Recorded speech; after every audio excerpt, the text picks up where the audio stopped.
Apelando a la máxima del conductismo, enfoque esencial de la psicología, Nayib Bukele, presidente de El Salvador, ha decidido enfrentar con firmeza e incluso crueldad a las temidas bandas criminales, las mundialmente famosas pandillas Mara Salvatrucha del país centroamericano.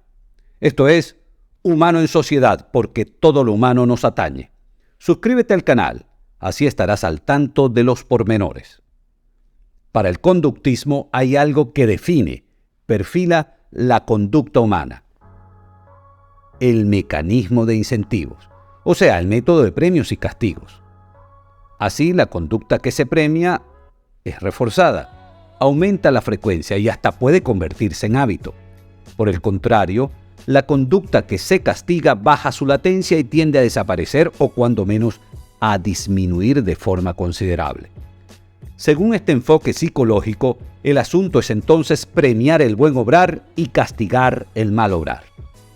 Eso intenta Bukele: castigar fuerte a asociaciones zamponiles conformadas fundamentalmente por jóvenes inescrupulosos, armados y degenerados al extremo que viven del chantaje, la extorsión, venta de armas, drogas, secuestros y, lo que es peor, asesinatos por encargo. Están tan depravados que, atiendan esto, en los ajustes de cuentas entre distintos grupos delictivos, la modalidad es asesinar y luego desmembrar a las víctimas, para además mandar partes del cuerpo a sus familiares. Degeneración que nos deja sin palabras. Pero ¿de dónde viene El Salvador? Nada menos que de dos guerras civiles.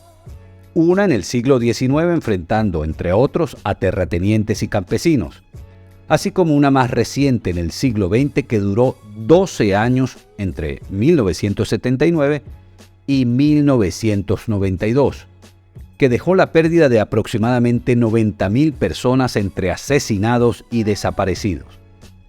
Antes, de 1931 a 1979 sufrió el contrasentido de 48 años de gobiernos militares, lapso en el que generales y coroneles se turnaban el mando sin pudor. La guerra civil, que abarcó la totalidad de los años 80, fue una orgía de sangre y atrocidades. A la sazón de la odiosa desigualdad social, la falta de libertades y las tentaciones de la Guerra Fría, en la que el bloque comunista soviético, ayudado en Latinoamérica por Cuba y Nicaragua, y en contrario el occidental liderado por Estados Unidos, disputaban el terreno de una contienda ideológica global. En ese lapso surgieron numerosos movimientos guerrilleros formados por campesinos, obreros y demás grupos excluidos, así como una portentosa agrupación paraestatal promovida por acaudalados varios, terratenientes y militares. La mesa servida entonces para ir masacre tras masacre. En esa demencial historia del horror, fue asesinado el arzobispo de San Salvador, Monseñor Oscar Arnulfo Romero, acribillado delante todo el mundo en pleno púlpito, cuando se encontraba oficiando una misa. El caso fue repudiado de manera unánime en el mundo.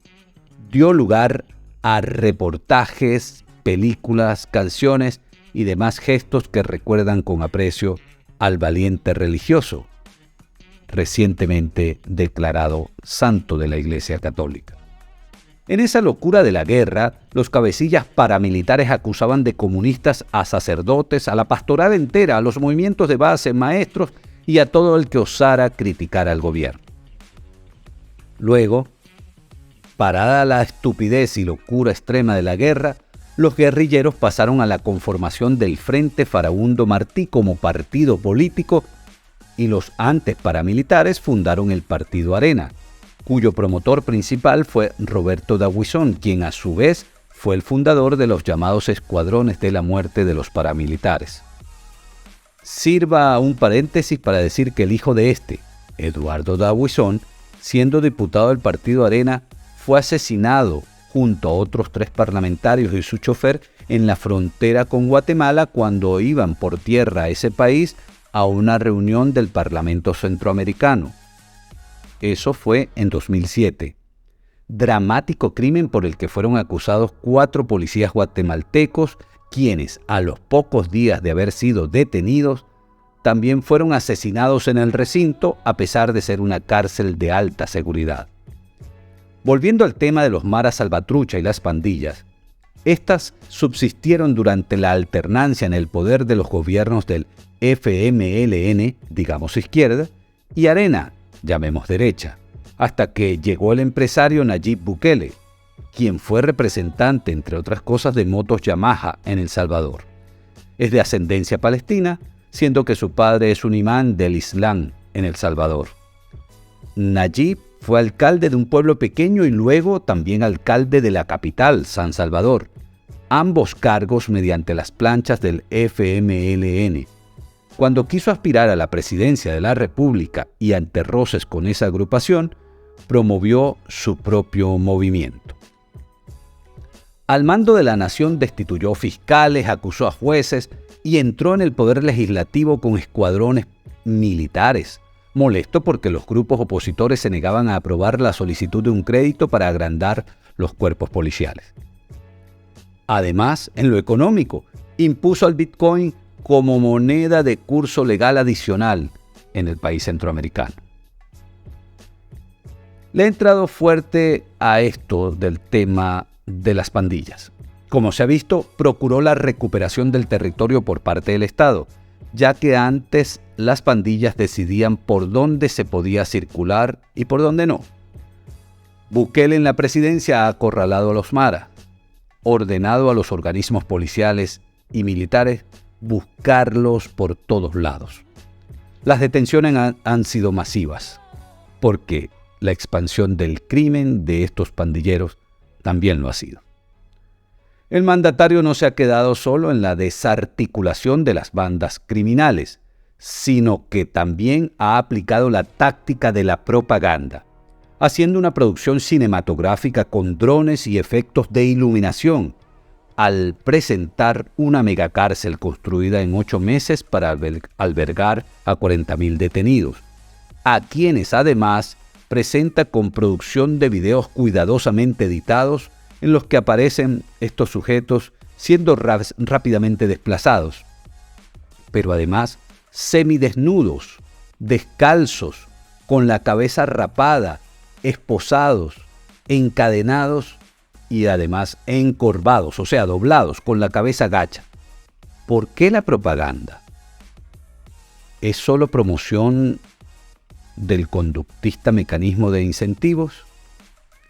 Si todos esos detenidos tienen expedientes debidamente sustanciados, donde hay suficientes pruebas que son irrefutables, verdaderas, incontrastables, está bien que se les castigue con firmeza a los criminales. Pero si tan solo una de esas personas está siendo sometida a ese procedimiento y es inocente, se estaría cometiendo algo que empañaría todo el proceso. Imagínese que algo así le tocara vivir a un hijo o hermano suyo. Sería algo muy delicado.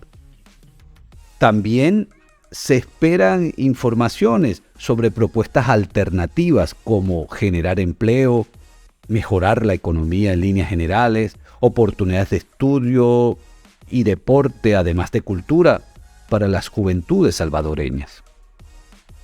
Judicialmente hay mucho por ver, pero más allá de eso, lo que sí ha logrado la gestión Bukele con sus efectos cinematográficos es aumentar su popularidad interna al máximo y llamar la atención a escala global.